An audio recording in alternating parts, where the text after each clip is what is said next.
Imagine a room in Florida. The air is always warm, even late at night.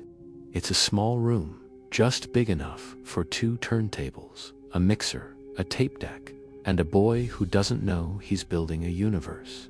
He isn't chasing fame. He isn't chasing some grand destiny. He's chasing a feeling, that spark, that fire in his chest that ignites every time sound collides with imagination. This room became his first temple, but every temple has a door, and his led him downwards. Beneath the world he knew, there was a place whispered about only in the quietest corners of his mind, the basement of lost souls.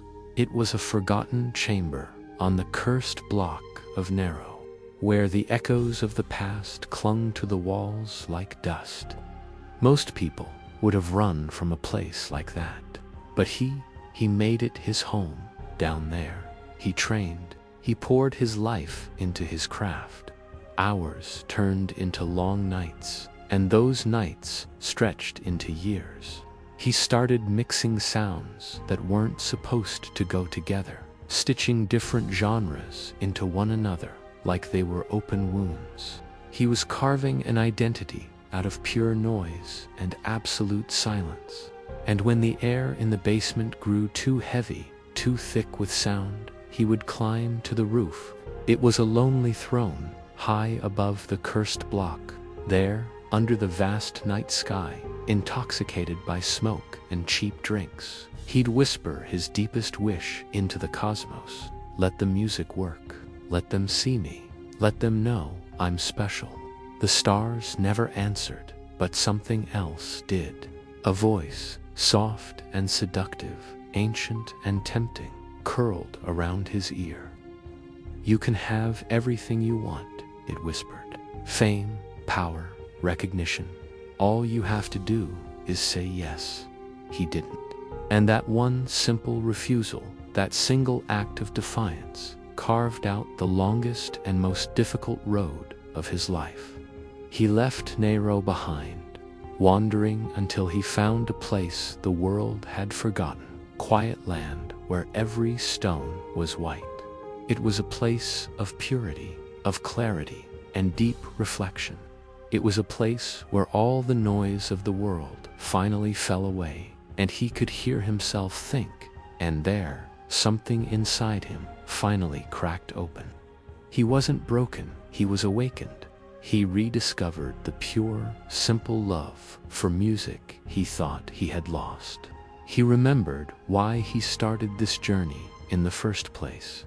Music stopped being just something he did. It became the way he released everything inside him, his energy, his emotions, his memories, his pain, and his light. People would always ask him why he couldn't just choose one genre, but how could he? Asking him to stick to one genre was like asking a person to feel only one emotion for their entire life. He was too many things, too many versions of himself, with too many stories to tell. And as the years went on, the world finally started to notice. Awards came. Recognition followed. He earned respect. It was all proof that the long, hard road was the right one all along. But now, his mission has changed. He's no longer seeking validation from the outside world. He's seeking peace. Peace with every version of himself that has ever existed. Peace with the boy back in that warm Florida room. Peace with the soul who trained for years in that cursed basement. Peace with the man who refused the whisper of an easy path. This is where the Luminar Arc truly begins. It doesn't start with power. It doesn't start with magic. It starts with a boy, a dream, and a choice. The choice to walk the long road and become the light he was always meant to be. Thanks for watching. If this story resonated with you, hit that like button and subscribe for more.